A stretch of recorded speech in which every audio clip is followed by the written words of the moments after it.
మిథునం వారికి గనక చూసుకున్నట్లయితే మీకు అష్టమాధిపతి భాగ్యాధిపతి ఒక్కరే అవడం వల్ల అష్టమాధిపతి శుభుడవుతాడు, అంటే అదృష్టాన్ని ఇచ్చే కారకుడు శుభుడవుతాడు. మరి ఈ శుభుడైనందుకు శుభత్వాన్ని మరింత ఎక్కువగా పొందితే మీకు ఎటువంటి ఫలితాలు వస్తాయి, మరియు అదే విధంగా అదే శుభుడైనటువంటి శని పాడైనట్లయితే ఎటువంటి ఫలితాలు వస్తాయి అనే విషయం ఇప్పుడు తెలుసుకుందాం. అయితే ఈ యొక్క అంశాలు చెప్తుంది నేనైనప్పటికీ చెప్పిస్తుంది సాక్షాత్ లలితా అమ్మవారిగా భావిస్తూ ఆ లలితాంబిక అమ్మవారి యొక్క అనుగ్రహం మీకు పరిపూర్ణంగా కలగాలని మనస్ఫూర్తిగా కోరుకుంటూ, ఇక్కడ శని అష్టమాధిపతి అయినందుకు బాగుంటే గనక కొన్నిసార్లు చూడండి, కొన్ని మైండ్స్ వీళ్ళు చేస్తున్నారండి, అబ్బో అది ఎక్కడ 30-40 సంవత్సరాలు వీళ్ళు తరతరాలు తిన్నా సరే తరిగిపోయినంత డబ్బు వస్తుంది దానివల్ల అంటూ ఉంటారు. అంటే ఎప్పుడైనా కానీ అదృష్టాన్ని గనక శని భగవానుడు గనక అందించగలిగితే తరతరాలు, అంటే ఒక 10 తరాలు తిన్నా తరగనంత ధనాన్ని ఇస్తాడు. అక్కడ గుర్తుపెట్టుకోండి, శనికి ఉండే క్యాపబుల్ అది. కానీ అదే శని కనుక పాడయ్యాడు, ఏమంటే అష్టమాధిపతికి భాగ్యాధిపత్యం వచ్చింది కదా, మరి ఆ యొక్క అష్టమాధిపతి పాడైపోయాడు, అంటే పాపకత్తెరలో పడ్డాడు, కుజుడితో కలిసి ఉన్నాడు, కేతుతో కలిసి ఉన్నాడు, దాని యొక్క ప్రాపర్టీస్ మొత్తం కోల్పోయింది శని. అప్పుడు ఏమిటి అంటే దానివల్ల ఏమవుతుందంటే జాతకుడు జీవితాంతం పాపం వాళ్ళకి ఒక ఏజ్, అంటే యంగ్ ఏజ్లో సంపాదించకుండా ఓల్డ్ ఏజ్లో సంపాదిస్తూ ఉంటారు. అంటే మనకు చూడండి, కేఎఫ్సి అధినేత, ఆయనకి 70 ఏళ్ళ వయసులో, ఆయనకి ఏదో 65-70 ఏళ్ళ వయసులో ఆయనకి ఏదో అదృష్టం ఓపెన్ అయింది. అలాగా అవుతూ ఉంటుంది. అప్పుడు ఏం చేయాలి అంటే చక్కగా నువ్వుల నూనె ఉంటుంది, ఆయిల్ తీసుకొని మీకు దగ్గరలో ఆలయాలు ఉంటాయి, శక్తి ఆలయాలు కావచ్చు, ఆంజనేయ స్వామి ఆలయం కావచ్చు, ఏదైనా నరసింహస్వామి ఆలయం కావచ్చు, ఆ ఆలయంలో దీపారాధన కోసమని ఇవ్వండి.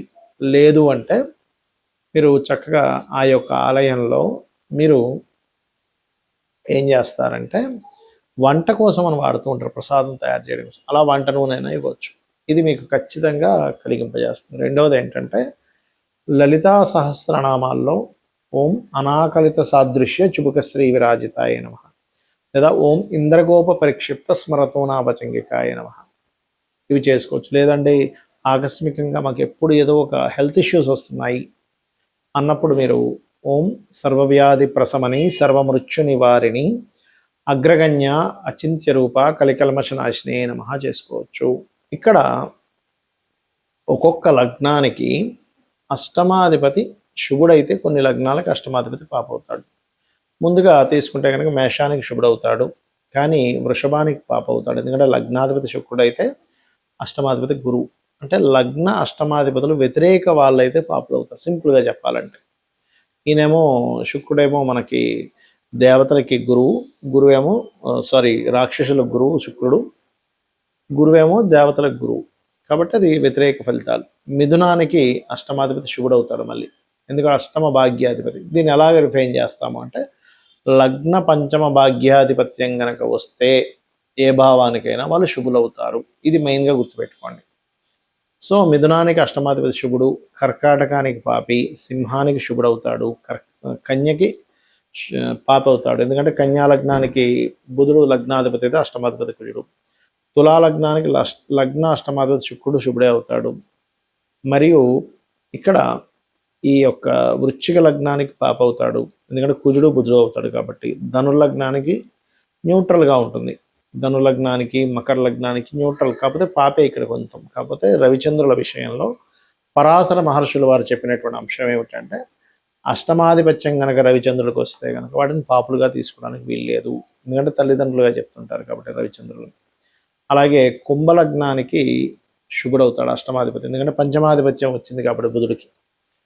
కుంభలగ్నాధిపతి శని, పంచమ అష్టమాధిపతి బుధుడు అయ్యాడు కాబట్టి. అదేవిధంగా మీనలగ్నానికి అష్టమాధిపతి పాపి అవుతాడు. మరి అష్టమాధిపతి పాపి అయితే అదృష్టం ఉండదా అని ఒక సందేహం కలుగుతుంది. అలా కాదు, అష్టమాధిపతి ఏ రాసుల్లో ఉన్నాడు, ఆయన మీ లగ్నానికి శుభుడైనా పాపైనా కూడా శుభత్వాన్ని అధికంగా పొందితే ఆయన శుభత్వాన్ని ఇస్తాడు. పాపత్వం వచ్చినప్పటికీ, పాపాధిపత్యం వచ్చినప్పటికీ శుభ సంబంధమైన సంబంధాలు కలిగి ఉన్నప్పుడు ఆయన శుభ ఫలితాలు ఇస్తాడు. ఎందుకంటే ఆకస్మికంగా ఎదగడం అనేటువంటిది 12 లగ్నాల వాళ్ళకే ఉంటుంది.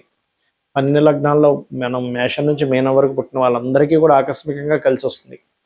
అదే మేషం నుంచి మీనంలో పుట్టినటువంటి వాళ్ళలో మీకు శుభుడైన ఆకస్మికంగా నష్టపోయిన వాళ్ళు ఉంటారు. అంటే దీని అర్థం ఏమిటి, మీకు శుభుడే, కానీ ఆయన నష్టం కలిగిస్తున్నాడా, లాభాన్ని కలిగిస్తున్నాడా? ఎలా అంటే ఒక వ్యాపారం నడుపుతున్నాం. ఆ వ్యాపారంలో తండ్రి కూర్చుంటాడు కౌంటర్ మీద. దాని తర్వాత కొంతసేపు అతనికి రెస్ట్ ఇవ్వడం కోసం కొడుకు వెళ్ళి కూర్చుంటాడు.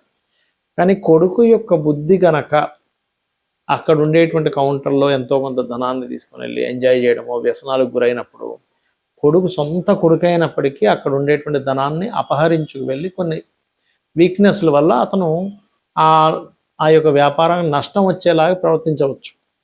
ఎందుకు అంటే అక్కడ సొంత కొడుకే, అంటే లగ్నానికి శుభుడే అష్టమాధిపతి కనుక నష్టం కలిగించే బుద్ధి ఆ అధిపతికి పాడైపోయింది. ఆ అధిపతి పాడయ్యాడు. అలాగే ఇప్పుడు ఎవరైనా పని వ్యక్తిని మనం పెట్టుకున్నాము, ఉదాహరణకు ఒక అసిస్టెంట్ని పెట్టుకున్నాం. అసిస్టెంట్ చాలా నిజాయితీ పరుడు అనుకోండి, వాడు రూపాయి ముట్టుకోడు పాప అయినప్పటికంటే దీని అర్థం ఏమిటి?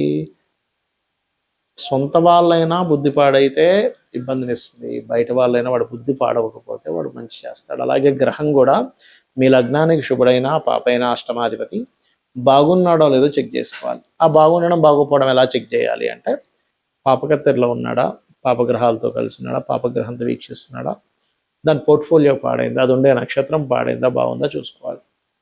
దీన్ని డివిజనల్ చార్ట్స్ అంటారు. అంటే వర్గ చక్రాల్లో ఎక్కడైనా పాడైతే కూడా దీని యొక్క ప్రభావం ఆ రకంగా ఇస్తూ ఉంటుంది, గుర్తుపెట్టుకోండి. అదేవిధంగా మరొక విషయం ఏంటంటే ఇక్కడ గమనించినట్లయితే వీటితో పాటు అష్టమ స్థానంలో మీ లగ్నానికి శుభుడైనటువంటిది ఏదైనా గ్రహం వచ్చి కూర్చున్నా అష్టమం బాగుపడ్డట్టే. ఇవి రూల్స్. అయితే అష్టమం అనేటువంటిది అదృష్టము, మీ యొక్క పూర్వజన్మ పుణ్యాన్ని విత్డ్రాల్ చేసుకునేటువంటి స్థానం అష్టమం. 9వ భావం మనం భాగ్యభావం అంటాం. భాగ్యాన్ని విత్డ్రాల్ చేసుకునేది అష్టమం.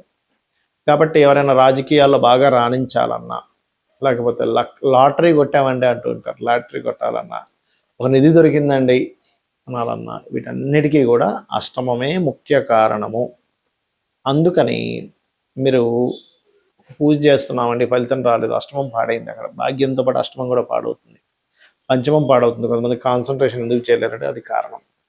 కాబట్టి మీరు ఏం చేయాలంటే అష్టమీ చంద్ర విభ్రాజ అలిక స్థల శోభితాయే నమః, ఈ మంత్రము కూడా మీకు అద్భుతంగా పనిచేస్తుంది. అదృష్టం అనేది లేకపోతే ఎలా ఉంటుందంటే దగ్గర దాకా వెళ్ళి మిస్ అవుతుంది. చూడండి, కొన్ని మనం సినిమాల్లో చూస్తూ ఉంటాం, సినిమా హీరోల్లో కూడా చూడండి, ఏ బ్యాక్గ్రౌండ్ లేదండి కానీ వచ్చేసి హిట్ అయిపోయి పెద్ద హీరో అయిపోయాడండి అంటూ ఉంటాం. పెద్ద బ్యాక్గ్రౌండ్ ఉంది, తండ్రి చిన్నాన్నలు అందరూ డైరెక్టర్లు ప్రొడ్యూసర్లు ఉండి కూడా సక్సెస్ అవ్వలేకపోతుంటారు. దాన్ని అదృష్టం అంటాం. అసలు ఎప్పుడూ కొననటువంటి వ్యక్తి ఎప్పుడూ లాటరీ కొంటే టక్కన వాడికి కలిసి వస్తుంది. అసలు ఎప్పుడు నేను వెళ్తా అనుకోలేదండి గవర్నమెంట్ జాబ్లోకి, ఫ్రెండ్ ఏదో సరదాగా వెళ్ళాడు, ఫ్రెండ్తో పాటు నేను ఏదో సరదాగా అప్లికేషన్ పెట్టాను, గవర్నమెంట్ జాబ్ వచ్చేసింది అంటాడు. అలా కాకుండా మరి కొంతమంది కొన్ని సంవత్సరాల తరబడి పాపం ఎంతో కష్టపడితే కానీ రాదు కొంతమందికి. దీన్నే అదృష్టం అంటారు. ఆ అదృష్టం అనేది పంచమ లాభ భాగ్యాలతో పాటు అష్టమ స్థానం కూడా సంబంధం కలిగి ఉంటుంది. బికాజ్ ఆఫ్ పూర్వజన్మ పుణ్యం విత్డ్రాల్ ప్లేస్ కాబట్టి నేను ఇందాక చెప్పినటువంటి ఓం అష్టమి చంద్ర విభ్రాజాలిక స్థల శోభితాయ అని మహామంత్రం చేసుకోవడము. మరి కొంతమందికి ఇప్పుడు మనం చెప్పుకున్నాం ఏది నిధులు దొరుకుతుంటాయి ఎలాగా అంటే పూర్వజన్మల్లో వాళ్ళు ఒక ఊరంతా ఏదో ఇబ్బందులో పడితే వాడి దగ్గర ఉన్నది మొత్తం సర్వస్వం కూడా దానం చేసిన వాడి వ్యక్తి అయి ఉంటాడు. లెక్క కట్టకుండా ఇప్పుడు నేను ఈ దానం చేస్తే నాకేంటి లాభము అని చెప్పి లాభాపేక్ష చూసుకోకుండా అవతల వాళ్ళు ఇబ్బందుల్లో ఉన్నారు కదా, ఆ ఇబ్బందుల్లో ఉండేటువంటి వారికి ఏదో ఒకటి సహాయం చేయాలనే భావనతో చేయడం అనేటువంటిదే మీకు ఇక్కడ ఫలితం ఇస్తుంది. ఇది పాటించండి, ఖచ్చితంగా మీరు అదృష్టాన్ని పొందుతారు. శ్రీమాత్రే నమః.